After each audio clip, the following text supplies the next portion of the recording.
and welcome to Preemie Chats, a place for parents and healthcare professionals to share stories, gather, and learn from each other. My name is Jenna Morton. I'm one of 3 co-hosts who present this weekly series on behalf of the Canadian Premature Babies Foundation. I'm a career broadcast journalist, mom to 3 NICU grads, including preemie twins who were born at 32 weeks and are now 12 years old. I live and work in Mi'kma'ki outside of Moncton, New Brunswick. Well, Preemie Chats is the creation of the Canadian Premature Babies Foundation. The foundation is a parent-led charity that helps families during and after their NICU time through education, support, and advocacy. I hope that you will take some time to visit our website. You can see it there on the screen, canadianpreemies.org. You will find all kinds of resources on the website. You will find links to our previous Preemie Chats. You'll find our podcast episodes. You'll find a parent handbook on respiratory illnesses, which is especially timely and helpful this time of year. Most importantly, through canadianpreemies.org, you will find a community of parents and professionals who are working together to help our children thrive. Of course, we would love to know where you're joining us from today, what brings you to us. Please introduce yourself in the comments. Let me know where you're watching from and what brings you here. Maybe you're the parent of a preemie, perhaps you're a grown preemie, maybe you're in the healthcare profession, the education profession, and you deal with preemies.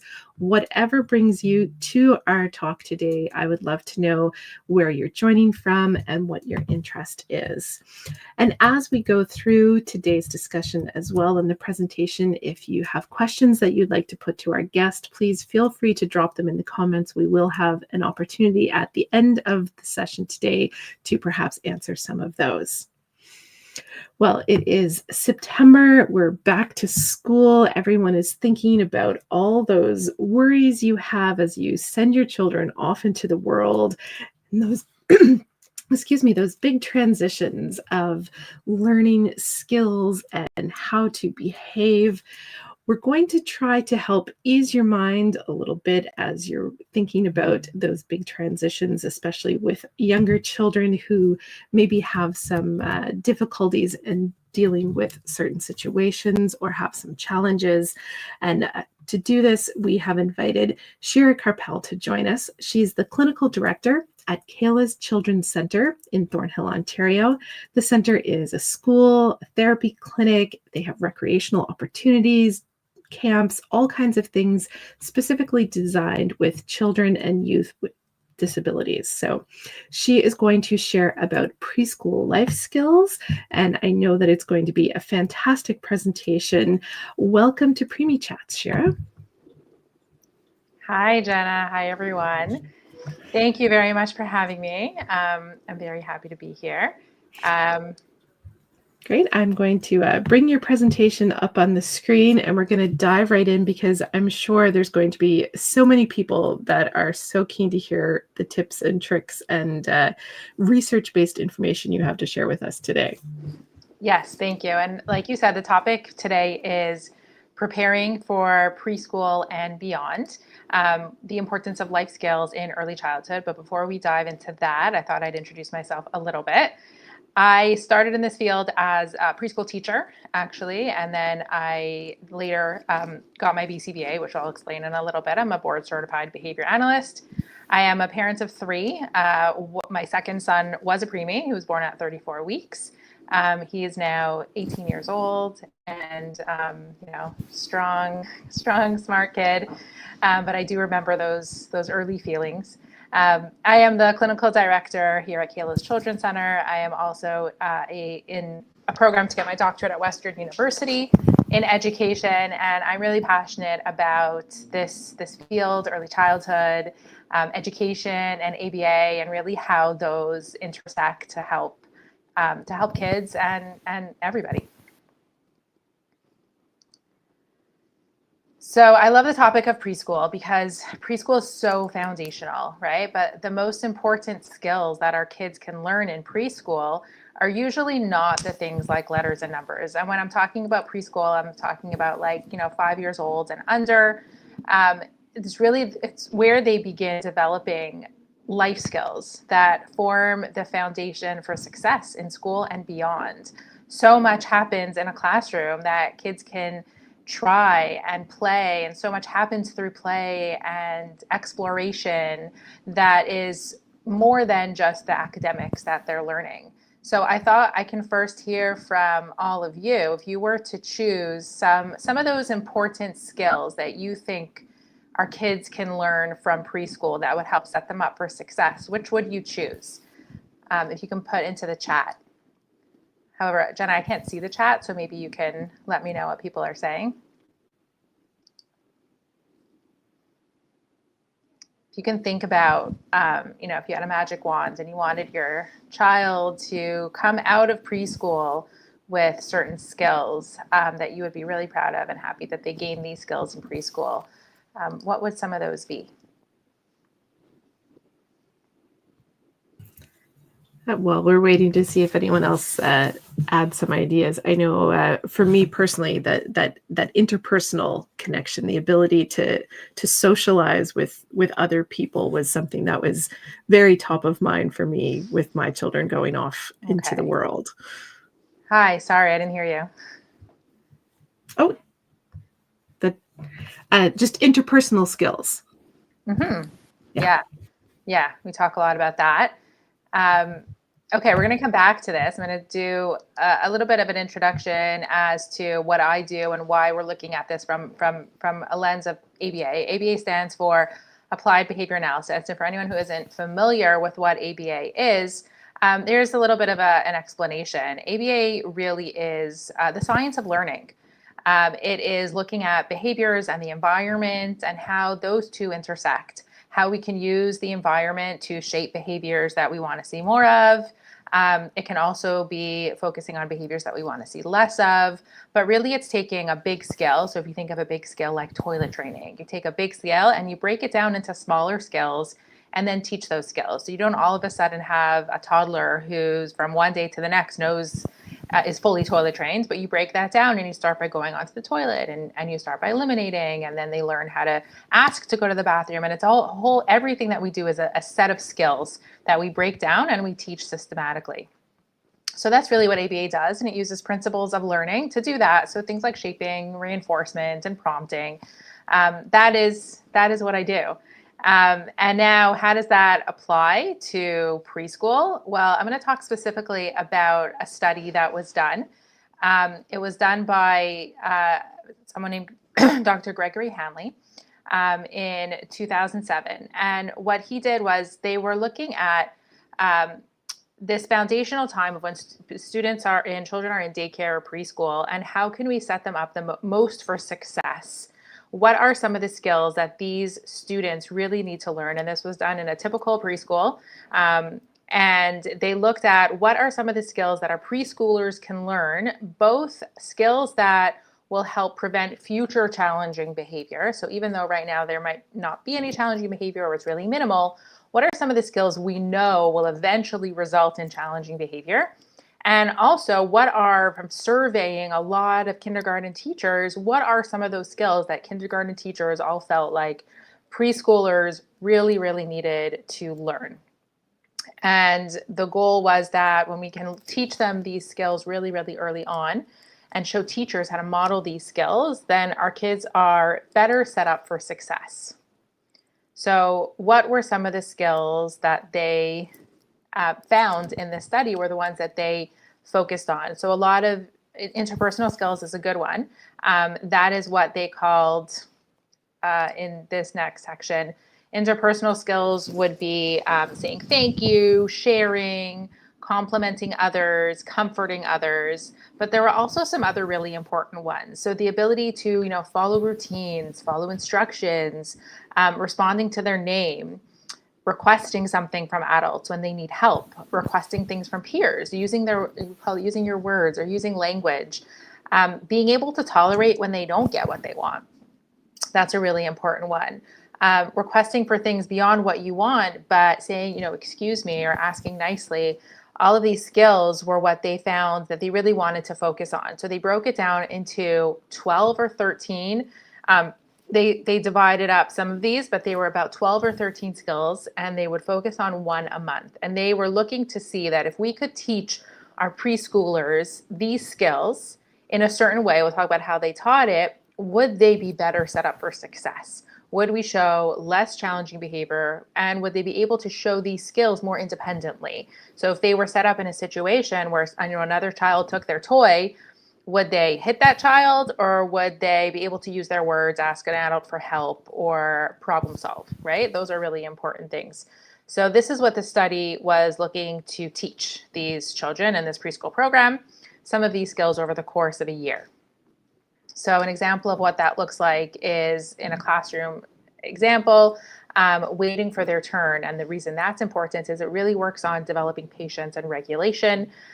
Following instructions might seem simple, but that's how children learn language. It's how they learn about the world around them, is that they're able to hear an instruction and follow through on that, and really complete that task. When someone says clean up, oh, I'm actually going to do that and clean up and put away what I was doing.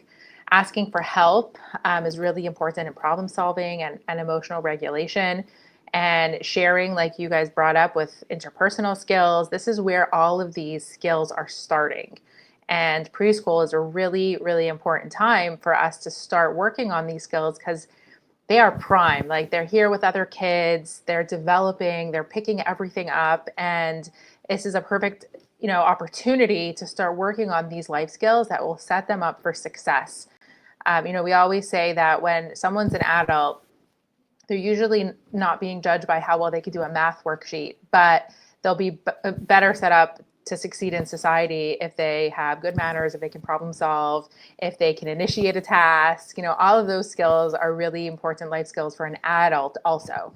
So it's important to start that in preschool. So how is it taught?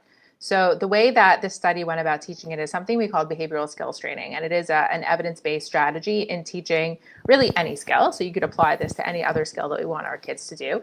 The idea is that we tell our kids what the skill is, we show them, we practice it, and then we give them feedback. So it's really these 4 components that repeat over and over again, right? So if we want our kids to, say please, we're going to tell them this is, it's important to use your manners, because people will respond to you. If you really want something, you want to get what you want, then you should say please. We're going to model that. So I, as the instructor, as the teacher, the parent, is going to model saying please as much as I can. We're going to practice it with our child. So let's practice, here's a toy. Well, do you want the toy? Then maybe say, please, can I have it? And then we're going to give them feedback. So when you do hear them saying please, responding with, I love that you said please, very specifically what that feedback is. Here's the thing that you asked for when you asked so nicely. So those 4 components can really be applied to any skill that we want our kids to do. There's often times where we skip to the reinforcement, right? We skip to the feedback where they're not getting what they want because they didn't ask nicely, or they're already not sharing. So we will result to that consequence of what happens when they're not sharing their toy.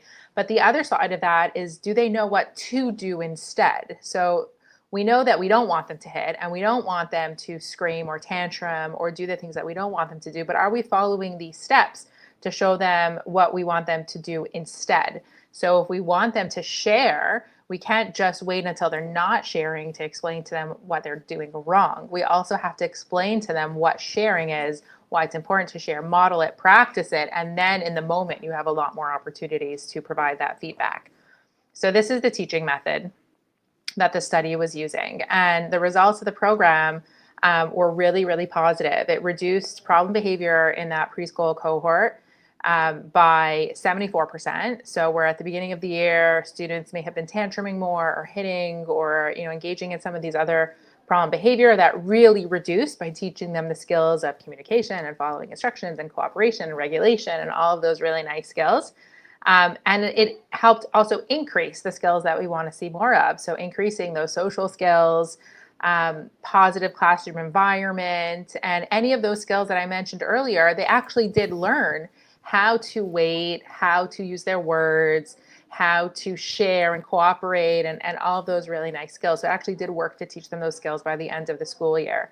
So that was the result of the study. And it was when I use this, I'll use it often in our classrooms here where we'll focus on one skill a month. And we'll pick that one skill and we'll follow this strategy of introducing it during circle time. And we'll talk about the importance of, tolerating waiting. And we'll practice it by the teachers for the entire month. And we'll model it and we'll play games around it. And we'll use puppets and whatever else we need to do to really emphasize that skill of waiting. And then having opportunities when we're seeing the students do it to be able to reinforce them with what it is that they want. So just to give an example, here's the example of waiting. So what the study did, and this is a great tip for a lot of parents, teachers, it's okay to put, words or even something fun or a song to what you want your kids to do. So in this study, they would teach them little phrases. And the phrase that they taught them for waiting, and this is not in the moment where the kid is already upset because they don't know how to wait for something that they want. But this is during circle time or during a game or an activity. When we're talking about waiting, they would teach them the phrase of, when I wait quietly, I get what I want. And it became fun. It becomes a game. And they have this phrase in their head, when I wait quietly, I get what I want. And so they would tell them the rule, like, here's the expectation. When an adult tells you to wait, you can say, okay, and use your waiting words. And the waiting words are, when I wait quietly, I get what I want. So it just makes everything clear. The expectations are clear for that learner. The teachers model the skill, they practice that. So we practice this during circle time. We'll create opportunities throughout the day for a learner to have the opportunity to practice. So in this example, we might be holding back something that they want, so they have to wait a little bit, or blocking an area so that we're giving them a chance to wait and practice that skill. And then when they do it well, being able to say, wow, you waited so nicely. Let's play a really fun game that you waited for. So making sure that we're giving them that feedback and that reinforcement for the skill that, we were teaching them. Another classroom example of sharing the phrase that they taught the kids was, when you see someone who does not have any toys, you can share some toys with them. And again, it would be introduced during circle time. They would practice and do games and stories around it.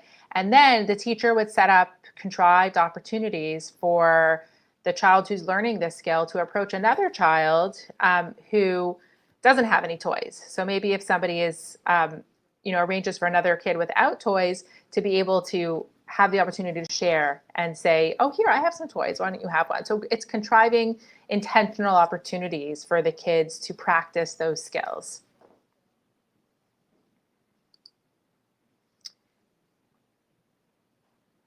Another example is following simple instructions. So teaching the expectation first. The expectation is, when I give you instructions, we do them right away. And so be clear on our kids what we expect them to do, and then practice, make it fun. You could play Simon Says, red light, green light, and then offering more opportunities to practice in real life. So when it's snack time, giving them an opportunity to follow the instruction of throwing your garbage in the garbage. Giving them a chance to follow the instructions of going to get their shoes on, and doing these things during preferred routines and activities makes it very easy to learn this skill, because it's also easier for a lot of caregivers to do these things for our kids. But remembering that if we want them to be able to follow simple instructions, we have to give them chances to do things. So it might be easier to throw out all the garbage for them and put their shoes on for them. But these are opportunities for teaching and for learning and for practice, and then for your child to be successful. Because if they do it, even if they do it with your help, reminding them how great it is that they, are cleaning up after themselves and they're following instructions the first time, and they could put on their own shoes. And these are just great opportunities to celebrate successes. Now, what happens if it doesn't? If the child isn't using those practice opportunities. So in those times, it's okay to correct.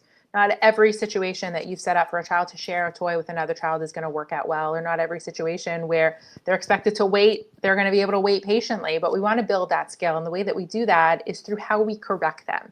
When it doesn't go well, or they're not doing it the first time independently, what should we do? So it's okay to empathize with them. I know it's really hard to wait for what you want. You really want that toy. It's just not available right now. You can model what you want them to do. So instead of making them do the thing, you can model for them. When I'm waiting, I'm going to take some deep breaths, or give them the language. You say it for them. I need help. With no expectations that they have to say it themselves. You're just modeling and then supporting them to do it together, and then offering them an opportunity to succeed. So it's not about whether they get it right or wrong, or about what the consequences are if they didn't wait properly. It's about helping them learn that skill, giving them the support that they need until they can get there, but continuing to practice, continuing to give them those opportunities to do it independently, the opportunities for modeling and rehearsal and feedback and all of those parts of that behavioral skills training, so that they can learn that skill, successfully. Because they will learn a lot from being unsuccessful, or those consequences of when it didn't work out for them. But we really want to focus on them learning skills proactively. We don't want to wait until they're unsuccessful, because once a student is unsuccessful many, many times, they might lose motivation to keep trying. So we want to continue to help them be successful while still pushing them a little bit, so that they can continue to practice the hard things, right? It's not about taking away hard things from them, because we want them to be able to accomplish, but they should know that they have our help and they have our support, and they can always try and ask for help. So why do life skills even matter? At the preschool age, this is really going to predict a child's success. Their success in school is going to have so many more skills than reading and writing. They're going to have to sit at a desk and follow instructions and interact with kids. And it's often the students who have trouble with those things that are not successful at school. Because it's a little bit easier to supplement a child who might struggle with reading than it is for a child who can't even be in a classroom because they're not able to sit and attend and interact with peers. So those students who can master it young and early and learn those routines and those skills will make them a lot more successful in school and also home. It helps our students feel confident and really reduce frustration. They're able to, when they're able to ask for help, problem solve, get their needs met, they're so much less likely to cry, to scream, to act out, to do any one of those things. Any behavior challenge is really due to a communication deficit or another kind of skill deficit. So our kids aren't trying to misbehave when they are misbehaving. It's just the best way that they know to get their needs met. So we can teach them another way. And there's always a replacement. So if a kid is crying to get their favorite snack, they could learn to ask for their favorite snack. If a kid is grabbing to get their favorite toy, there's another way to get your favorite toy. You can either wait for it or you can ask for it. So there's always all these skills that they can become confident in, and it really helps reduce challenging behavior. And then it gives them confidence that they are really able to solve these small problems on their own. A lot of you said at the beginning that those interpersonal skills and those relationships, both with the adults and the teachers in the classroom and the other peers and the friends, really help develop so many skills. And having a positive relationship at that age is, the best protection against behavior challenges and other skill deficits that they might encounter. Having somebody that they trust, that they can rely on, really helps build skills, because they're coming at it from a place of safety. They can trust the people around them. They know how to interact with peers. It's the kids who are more in fight or flight and who really don't have strong relationships that might be more likely to act out. So parents you could do the same practice at home, do lots of modeling. That same process for teaching skills applies to school and at home. Behavioral skills training, which is, introduce it, model, practice, and feedback.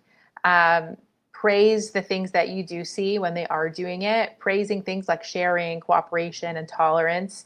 It's easy for us as parents to sometimes focus on things like, report cards and academics and teacher reports, but try also noticing when our kids are doing things that are hard for them, right? We want to build kids that are tolerant, that are resilient, that are even trying hard is a great thing to praise. And find those things that your child is doing that they're cooperating, they're listening the first time, right? It's not about getting it right. It's about not giving up and continuing to try and learning from your mistakes. Like those are a lot more important skills for life than always getting it right the first time or always knowing the answer. And these will build, more resilient kids.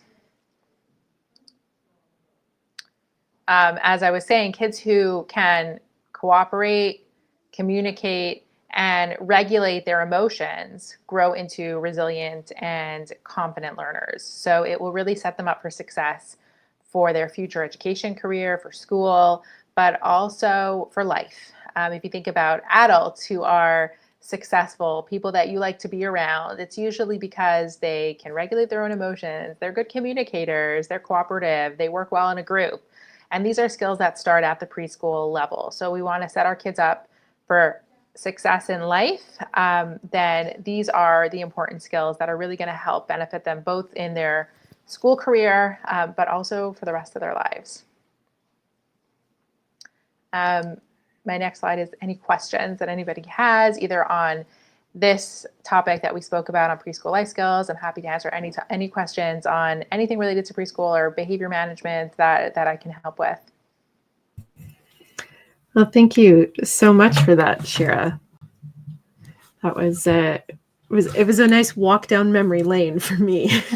We were talking before about, the fact my children are teenagers now and almost teenagers. But those little life skills that you start off with so early in life are so important. And that, as your kid grows, you do see the importance of modeling behavior and how to, learning to wait and learning that sometimes you don't always get the answer you want right away, and how we teach ourselves how to deal with that stress as well.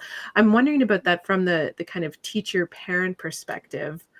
If you have any advice for someone who's listening who is trying to do these things with a preschooler or with an older child now, and it is struggling to find, the patience to keep themselves motivated to do it.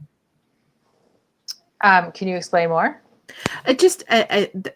How overwhelming sometimes it can be when you feel like you're putting in the work to do this, Mm-hmm. and then sometimes you're not seeing those results as quickly as you might like. Yeah, I mean, it's definitely it's a long road, and it's a marathon, not a sprint. And with anything that I do or advise in, nothing's going to work 100% of the time.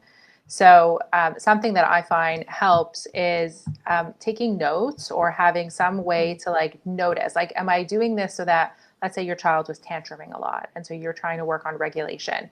So it might be helpful to just note for yourself on a calendar, like, how often is my child tantruming?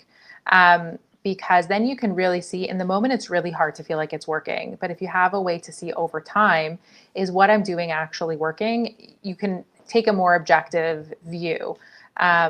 Also making sure to take care of yourself in those moments. It's very hard as the adult or as the parent to always hold it together, and that's okay. You don't have to. You can take a step away and come back.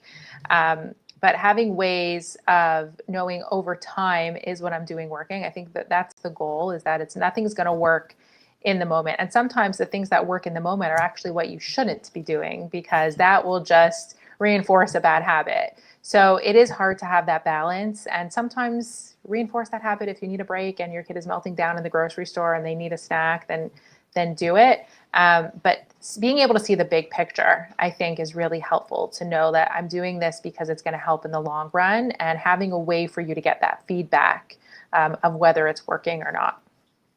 I think that, as you were saying, I'm like, that's such a fantastic way to, take a moment to like note on a calendar, note in a journal that you have when things are happening. Because sometimes we feel like, oh my goodness, this is every day, it's so much. And if you have actually tracked it, sometimes you realize, oh no, it's overwhelming in the moment, but as a whole, it looks different. And I remember being in the NICU, that was one of the pieces of advice that we got from a nurse that has stayed with me all these years, was, don't necessarily look and see, how far have you come from the last feeding. It's how far have you come in, 5 days, 5 weeks, 5 months, to remember that these are all building blocks. And yeah, they don't, sometimes they topple a little bit, and then you keep building, and eventually you can look back and see that you have had success and you've had growth. For sure.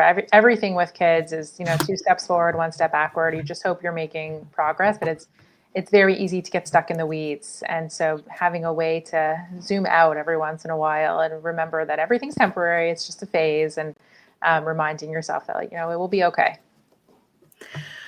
I'm wondering, for parents who are watching specifically, who have had preemies and had that time in the NICU and are worried about heading into a daycare kind of situation, but at the same time are looking for that.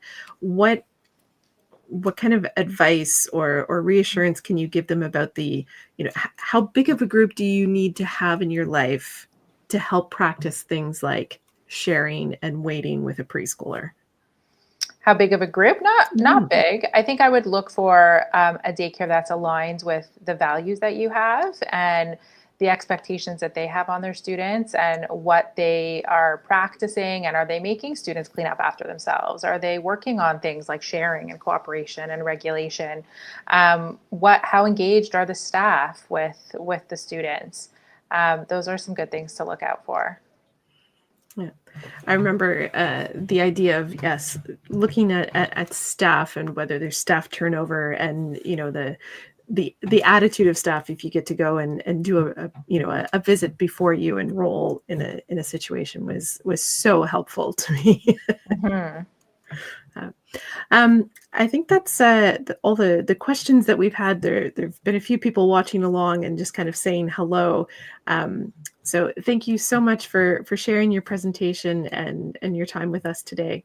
You're welcome. It's nice to meet everyone virtually, and I hope it was informative.